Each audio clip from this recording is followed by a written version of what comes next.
masing-masing. Tentu ini menjadi tantangan yang luar biasa dan sangat berat. Perlu diketahui di Fakultas Ilmu Komputer Assalamualaikum warahmatullahi wabarakatuh. Selamat siang dan salam sejahtera bagi kita semua. Selamat datang di acara Shoot of Softball dari Divisi Sosial dan Politik Badan Eksekutif Mahasiswa Fakultas Ilmu Komputer Universitas Kuningan. Pada episode pertama kali ini kita telah kedatangan tamu yang sangat spesial, yaitu Bapak Tito Sugiarto, Eskom and Engineering. Selamat siang Bapak. Untuk itu saya mengucapkan pertama selamat atas Bapak telah dilantik sebagai dekan baru pada tahun 2021 ini. Langsung saja Pak ya Pak, bagaimana sih Pak perasaan Bapak menjadi dekan baru? Oke baik, selamat siang, bismillahirrahmanirrahim. Assalamualaikum warahmatullahi wabarakatuh. Salam kenal, salam silaturahmi bagi rekan-rekan semua, baik yang ada di Ormawa di Fakultas Ilmu Komputer maupun Ormawa yang ada di Universitas Kuningan. Pertama-tama marilah kita panjatkan puji dan syukur kepada Allah Subhanahu wa taala karena atas berkat rahmat dan limpahannya kita semua masih diberi nikmat iman dan nikmat sehat. Salawat dan salam semoga tercurah limpahkan kepada junjungan kita Nabi besar, Nabi agung, Nabi Muhammad Shallallahu Alaihi Wasallam.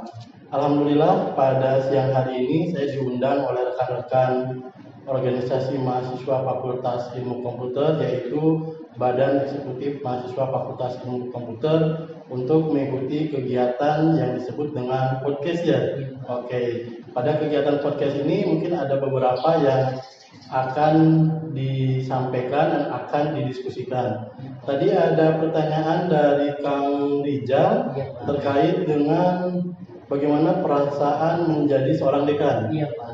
Oke, perasaan pertama menjadi seorang dekan di Fakultas Ilmu Komputer, yang pertama jabatan dekan ini merupakan sebuah jabatan amanah yang besar. Pertama saya kaget ya, innalillahi wa inna ilaihi raji'un.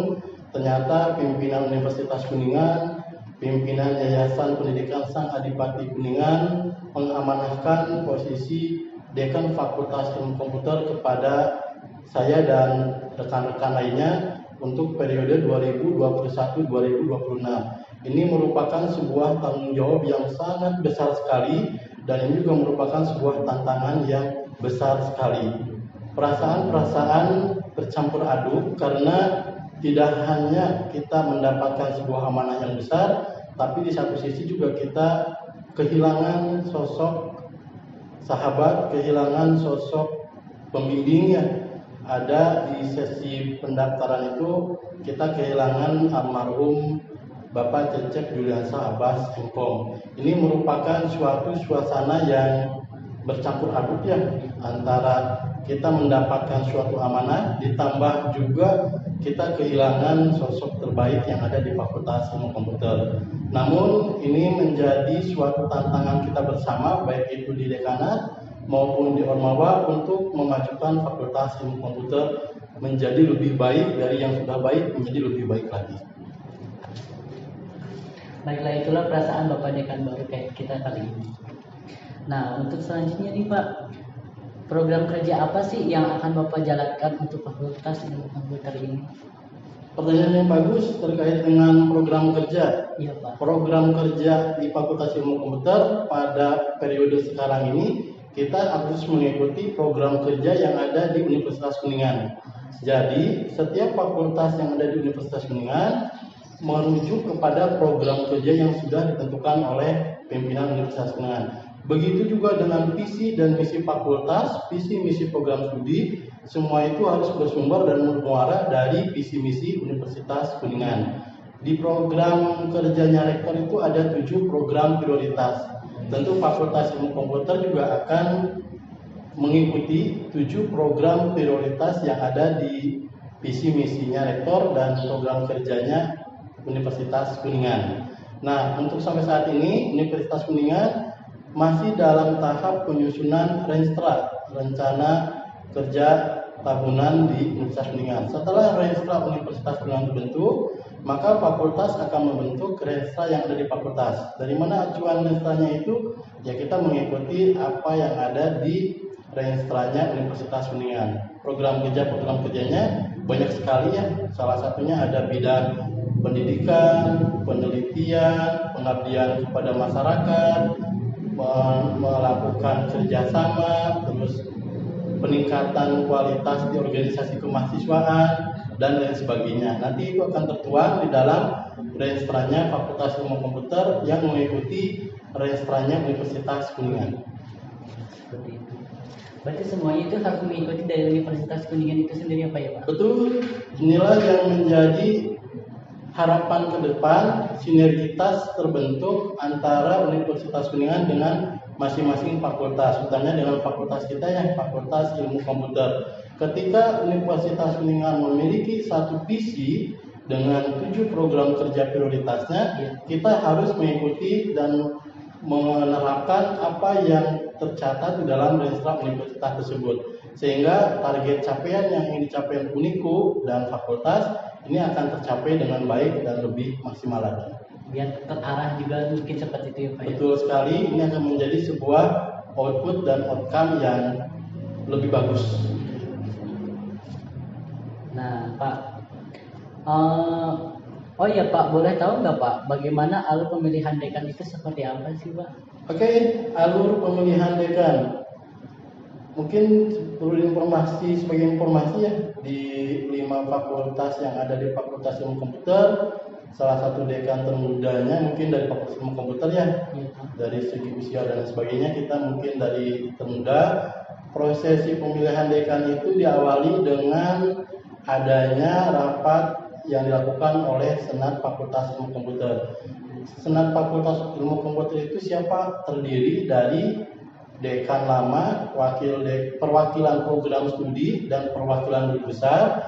Senat Fakultas Ilmu Komputer itu ditugaskan membentuk tim kecil yang terdiri dari 3 orang. Tim kecil itu yang kemarin itu ada Pak Heru Budianto Mkom, ada Ibu Yati Nur Hayati Mkom, ditambah ada Ibu Rika Nugraha MSN. Tim kecil bertugas untuk melakukan penjaringan siapa-siapa calon dosen di Fakultas Ilmu Komputer yang eligible untuk diajukan menjadi calon dekan.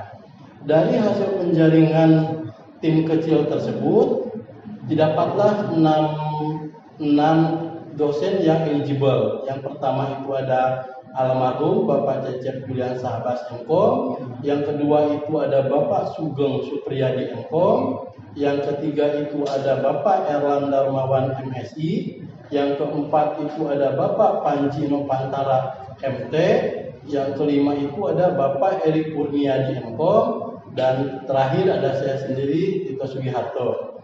Nah, di fakultas lain sama proses itu dilakukan. Setelah dijaring ke-6 calon didapat, tiba-tiba ada berita duka almarhum meninggal. Semoga Allah SWT menerima amal ibadah dan amal baik dari almarhum. Almarhum meninggal sehingga tersisa 5 calon. Nah, 5 calon ini diberikanlah surat formulir untuk pengisian calon dekan. Berbeda dengan di fakultas lain. Di fakultas lain itu rata-rata yang maju itu 2 atau 3. Namun di Fakultas Ilmu Komputer, untuk menghargai dan mengapresiasi apa yang sudah dilakukan oleh Senat dan oleh penawaran dari Universitas Kuningan, di Fakultas Ilmu Komputer 5 calon semuanya maju semua. Ini menjadi sebuah perlombaan yang menarik. Jadi dari Fakultas Ilmu Komputer itu 5-5-nya maju, ya 5-5-nya maju. Setelah ditetapkan oleh tim kecil dan dilengkapi dengan persyaratan yang mumpuni, semua persyaratan lengkap, diajukanlah ke Senat Universitas. Nah, di Senat Universitas dilakukanlah proses uji kelayakan. Apa yang terjadi di proses uji kelayakan itu? Ternyata diadakan sesi wawancara. Ya, dari 5 calon itu, satu calon itu rata-rata 30 sampai 1 jam, 30 sampai 60 menit. Siapa yang melakukan wawancara untuk uji kompetensi dan kelayakan itu ada 4 wakil rektor. Jadi kita di ruangan rektorat itu bergilir ya satu. diuji oleh 4 wakil rektor. Ada wakil rektor 1 Ibu Ana Fitri Hindriana, yang kedua Ibu Dokter ya, Dokter Ana, yang kedua ada Bapak Dr. Ilham Adia dari wakil rektor 2, dari wakil juga ada Bapak Haris Budiman, dari wakil rektor 4 ada Bapak Dr. Novi Satria Praja.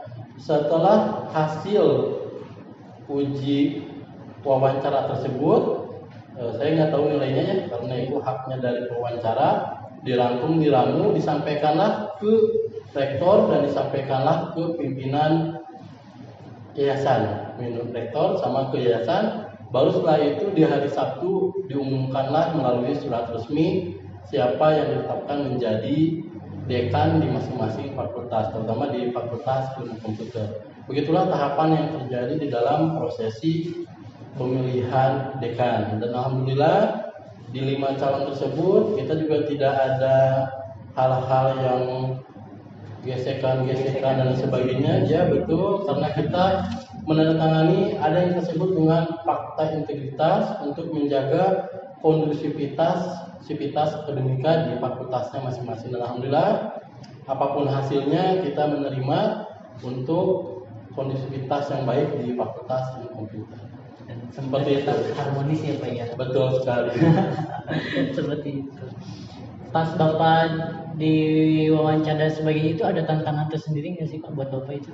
Pas diwawancara, biasanya kan kalau diwawancara yang udah terbiasa kan udah biasa. Biasanya kan ada yang kalau nggak biasa kayak tegang dan sebagainya, itu ada nggak sih Pak rasa seperti itu?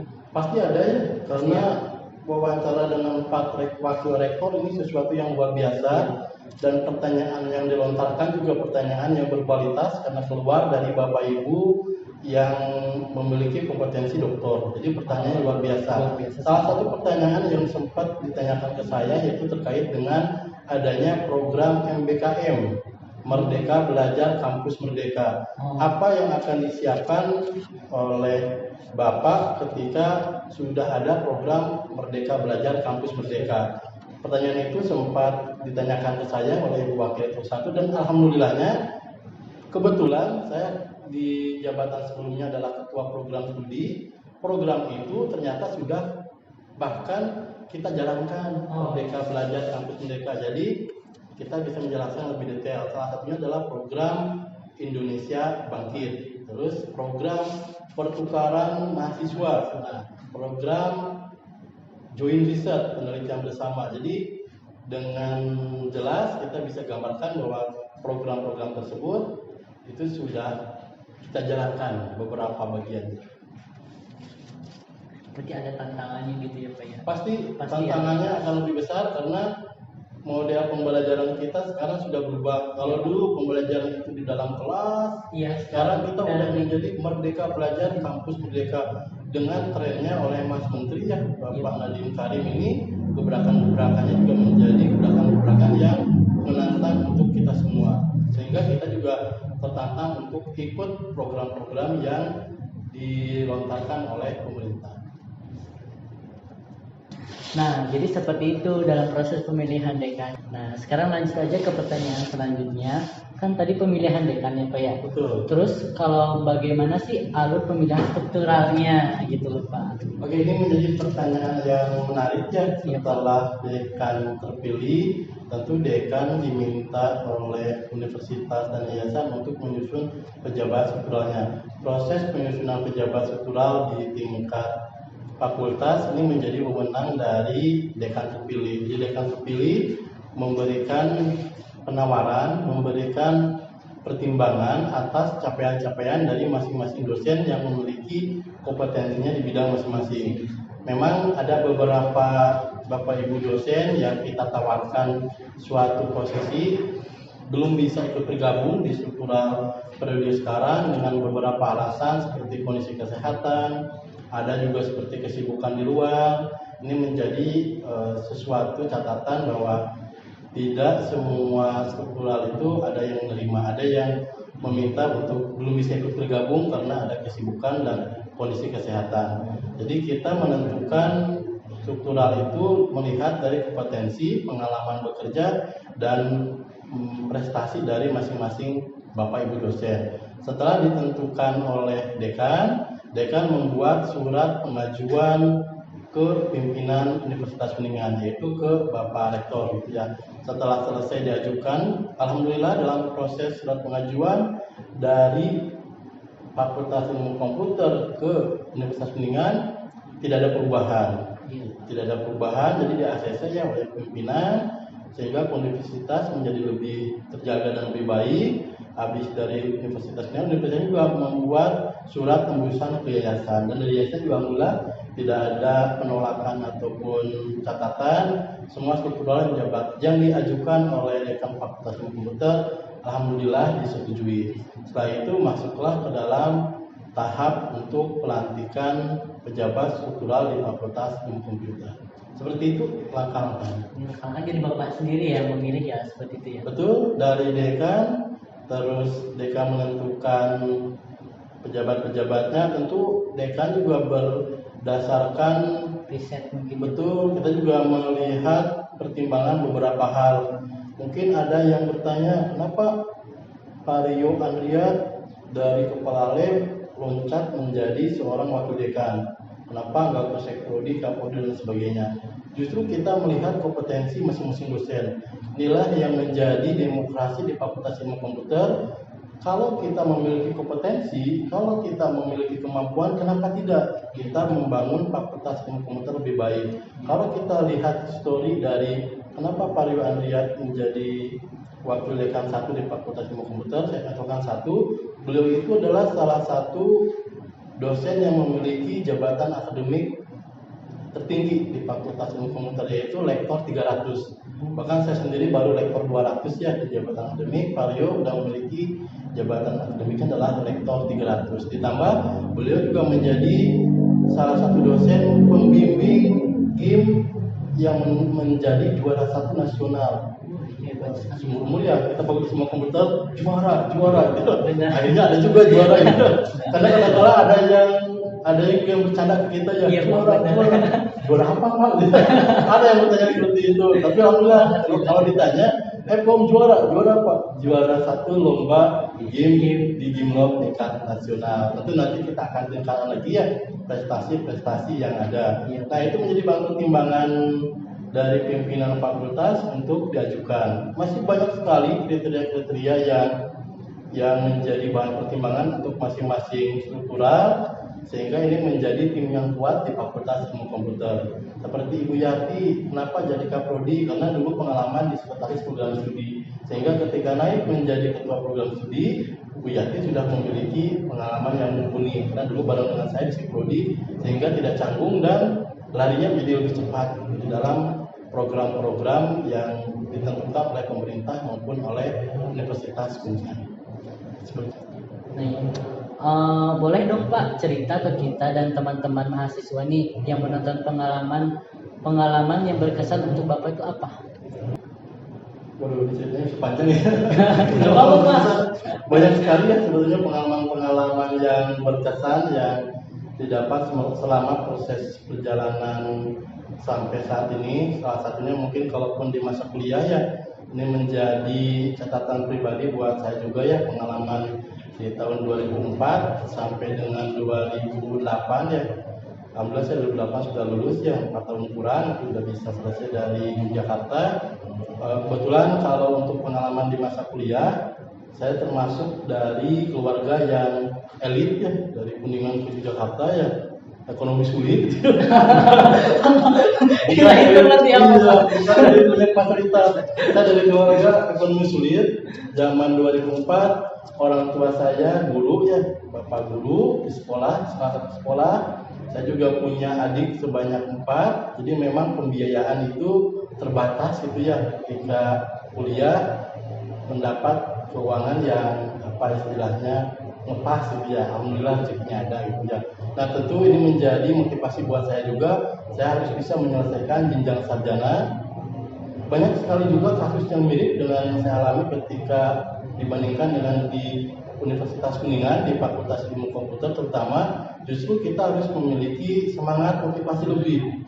Dengan cara apapun, bagaimanapun, asal halal ya, kita bisa memfasilitasi untuk menyelesaikan studi kita. Sama saya juga bekerja ketika kuliah ya, sempat menjadi penjaga warnet itu ya, nggak masalah gitu ya, penjaga warnet dari jam 12 malam sampai jam 6 pagi. Terus sempat juga menjadi asisten laboratorium sampingan, sempat menjadi asisten dosen. Untuk apa? Untuk memenuhi kebutuhan di dalam proses kuliah. Justru kegiatan-kegiatan tersebutlah yang membentuk soft skill dan mental kita lebih baik, tidak hanya kita berkegiatan di proses perkuliahan. Itu mungkin ketika masa kuliah. Ketika menjadi dosen, saya juga ada pengalaman berkesan menarik ya. Di Universitas Kuningan tahun 2019-20 itu ada yang namanya program kreativitas mahasiswa. Sepengetahuan saya, Universitas Kuningan itu belum pernah ada mahasiswanya yang lolos program kreativitas mahasiswa. Akhirnya saya mengumpulkan mahasiswa angkatan 2019 sebanyak dan 18 ya, 5 orang untuk membentuk tim yang mengikuti program kreativitas mahasiswa. Apa yang terjadi di internal kita membuat sebuah proposal, kita ajukan ke Universitas Kuningan. Universitas Kuningan itu ada pendamping atau konsultan dari universitas di luar yang mereview proposal yang masuk. Dan kebetulan proposal kita terakhir masuk ya, kita sempat bilang proposalnya banyak revisi, banyak cerita dan lain sebagainya ya. Ya kita nggak apa-apa ya, sedih juga kita nilai kecil proposal gitu ya, di revisian tersebut dikembalikan. Tapi karena kita semangat adalah semangat positif untuk membangun lembaga, apa yang menjadi revisian itu kita perbaiki betul-betul, dan kita lembur dalam proses pengerjaannya, kita kembalikan dan kita ajukan lagi ke universitas. Proposal itu diajukanlah oleh universitas ke Simbelmawa, ke Dikti ya, Simbelmawa. Ketika diajukan, dari semua proposal yang ada di Universitas Kuningan, dari semua program studi dan fakultas, alhamdulillah menjadi kebanggaannya, kita program studi teknik informatika Fakultas Ilmu Komputer menjadi satu-satunya proposal yang lolos dan menjadi satu-satunya proposal pertama yang mendapatkan hibah PKM-T di Belmawa 2020 kemarin. Dan semoga ini menjadi motivasi buat rekan-rekan semua juga bahwa ketika kita memiliki pola pikir positif, banyak sekali peluang-peluang yang diberikan oleh pemerintah untuk pengembangan baik soft skill maupun keilmuan dari masing-masing program studi kita. Nah, seperti itu pemirsa. Jadi kita tuh jangan takut duluan ya Pak ya. Kadang-kadang anak-anak tuh pada takut direvisi nih, takut gini-gini, apalagi dalam hal skripsi kan yang lagi musim-musimnya gitu loh Pak. Betul sekali. Bahkan ada kejadian ya, kita ikut mau membagi lot yang kemarin, ketika kita mendengar nama-nama peserta, mahasiswa kita sendiri sampai kaget ya. Binus, udah binus aja. Ini saingan kita gitu ya. Ya kita bekerja dengan maksimal, kita fasilitasin lab juga ya, lab terbaik di Uniku ada di kita, lab RPL. Alhamdulillah kita juara 1 gitu, sehingga mungkin di tahun 2021 ketika dengan nama Uniku, universitas saya, Uniku, iya benar, ada kejuaraan buat teman-teman mahasiswa di kita juga. Iya, betul sekali. Jadi buat pemirsa jangan pernah takut ya untuk hal positif seperti itu ya Pak ya. Betul sekali. Untuk selanjutnya, apa nih yang akan Bapak rencanakan untuk Fakultas Komputer ke depannya, baik fasilitas ataupun akademiknya Pak? Oke, untuk rencana ke depan seperti di awal tadi saya utarakan, pasti kita akan menunggu rental universitas selesai. Setelah rental universitas selesai, kita akan mengadakan rapat di fakultas untuk menyusun rental yang ada di fakultas. Walaupun rental fakultas dan universitasnya masih dalam proses penyelesaian, tapi program-program capaian di kita ini sudah luar biasa menurut pendapat saya ya. Di awal rapat kerja Fakultas Ilmu Komputer, kita sudah melakukan MOU dan MOA dengan dunia industri, yaitu dengan CP Stikom. Bahkan di besok hari Sabtu kita juga akan mengadakan MOU dan MOA dengan CP Prelude dari Tasikmalaya, ini dari software development. Terus kita juga mengikuti program Indonesia Bangkit. Alhamdulillah di Uniku yang lolos Indonesia Bangkit hanya dari fakultas kita sebanyak 9 mahasiswa. Terus kita juga di bulan Februari kemarin mengikuti program FHCI magang dengan BUMN. Dari 101, sekitar 101 pendaftar dari Universitas yang lolos itu hanya 9 mahasiswa, 3 dari Fakultas Ekonomi, 6 dari Fakultas Ilmu Komputer. Ini menjadi suatu kebanggaan buat kita gitu ya. Kita masih dalam awal berjalan, tetapi beberapa capaian itu sudah menjadi suatu capaian yang baik. Bahkan kita juga menunggu pengumuman terkait dengan Indonesia Mengajar. Banyak sekali kemarin saya menandatangani ya Indonesia Mengajar dari mahasiswa kita. Jadi rekan-rekan mahasiswa kita sudah terbuka pola pikirnya, tidak berputar hanya di kampus, tetapi mulai ada rasa untuk pengabdian kepada masyarakat. Ini menjadi suatu hal yang positif untuk terus kita kembangkan ke arah depannya. Bahkan saat ini kita lagi persiapan program FHCI magang dengan Telkom. Semoga goal ya. Kalau goal mungkin di April kita akan tawarkan FHCI magang dengan Telkom. Semoga lancar ya. Amin. Amin. Ada lagi Pak pertanyaan nih terkait Ormawa. Harapan Bapak ke depan ini untuk Ormawa Telkom seperti apa sih Pak? Barangkali buat kami juga. Baik, untuk organisasi mahasiswa yang ada di Fakultas Ilmu Komputer, ini merupakan bagian yang tidak bisa terpisahkan dari Fakultas Ilmu Komputer maupun Universitas Dunia. Di periode yang sekarang kita kan ada slogannya dari Universitas Dunia itu Uniku rumah kita. Kita juga Epom ada ya, Epom keluarga kita. Nah ini menjadi sebuah slogan yang kita bersama pegang untuk kita saling sayang menyayangi. Terkait dengan Ormawa yang ada di Fakultas Ilmu Komputer, saya melihat banyak sekali potensi-potensi dari rekan-rekan mahasiswa kita yang bisa digali lebih jauh dan lebih maksimal. Untuk apa? Untuk peningkatan prestasi akademik di kemahasiswaan. Ini menjadi tantangan tersendiri buat dekan sekarang, buat program studi sekarang untuk lebih mengoptimalkan apa yang ada di organisasi kemahasiswaan. Tentu kita juga akan memikirkan terkait dengan fasilitas, terkait dengan sarana prasarana yang ada di Fakultas Ilmu Komputer yang dapat menunjang peningkatan yang ada di masing-masing organisasi kemahasiswaan. Seperti itu. Itu harapan Bapak ya. Betul. Adakah pesan-pesan untuk Ormawa Telkom?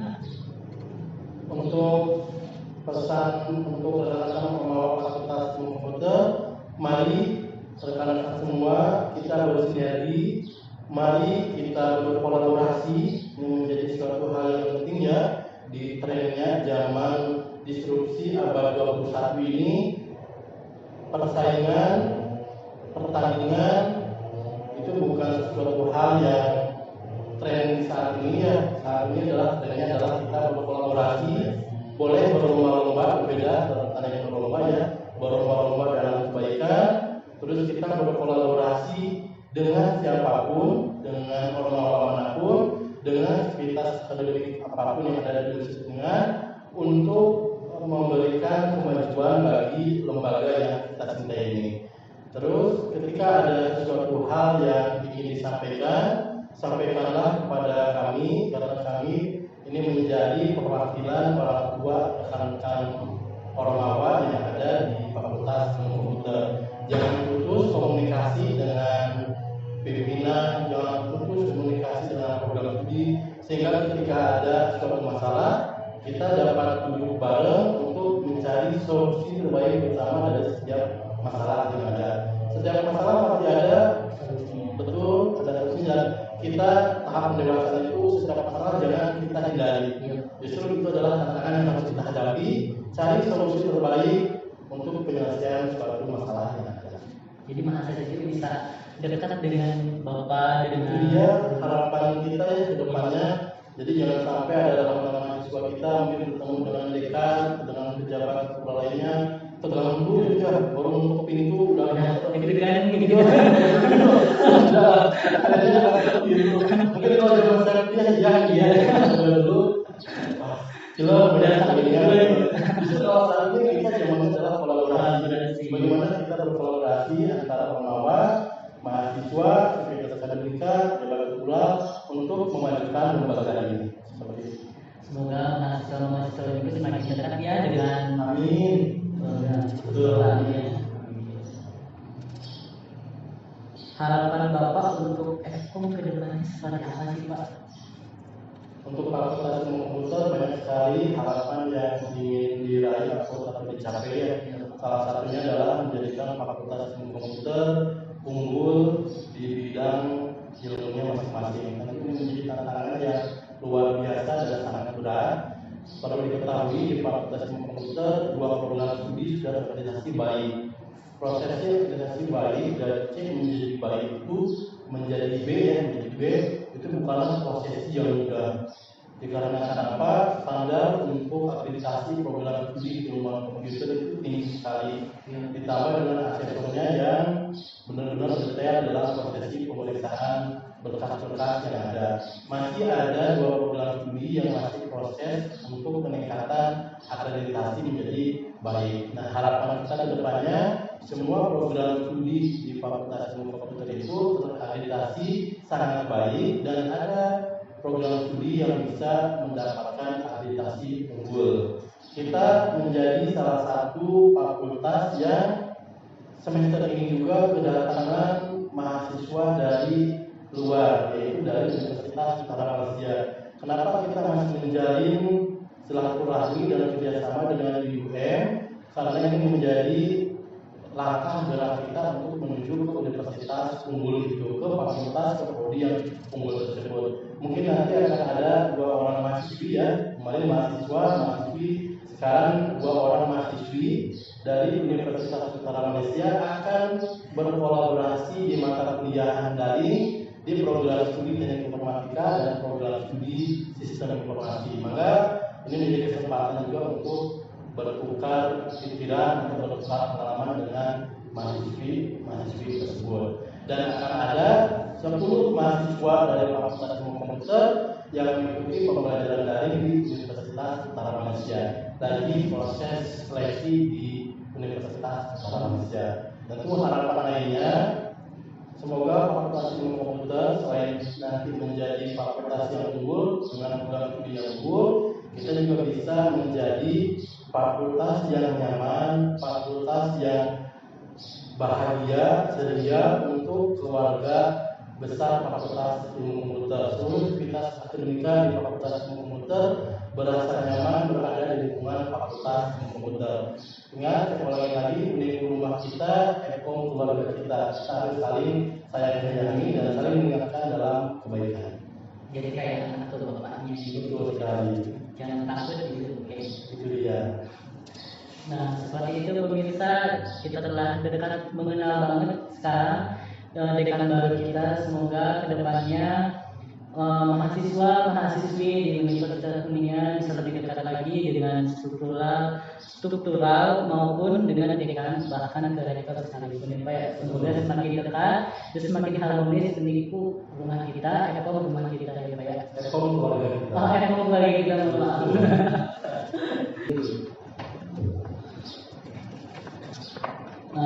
Maaf Pak, ada sedikit bingkisan dari divisi kami.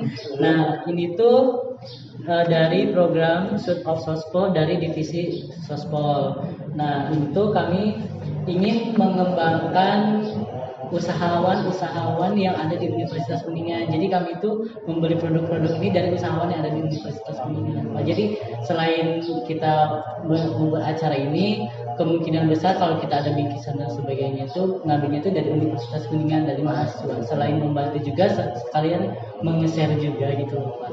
Biar semakin maju gitu menikunya mahasiswanya dan dosen-dosen dan strukturalnya. Oke.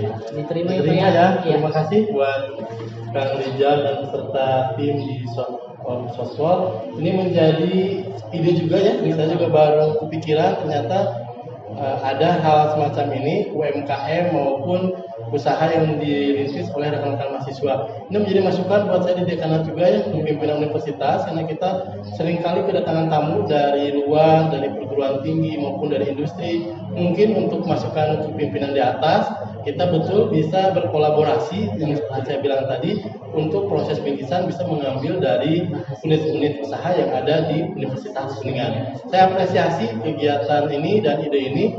insya Allah nanti saya sampaikan ke pimpinan universitas, ke Pak Rektor dan jajarannya. Terima kasih Pak sebelumnya. Sampai jumpa lagi di acara Shoot of Softball episode selanjutnya. Terima kasih.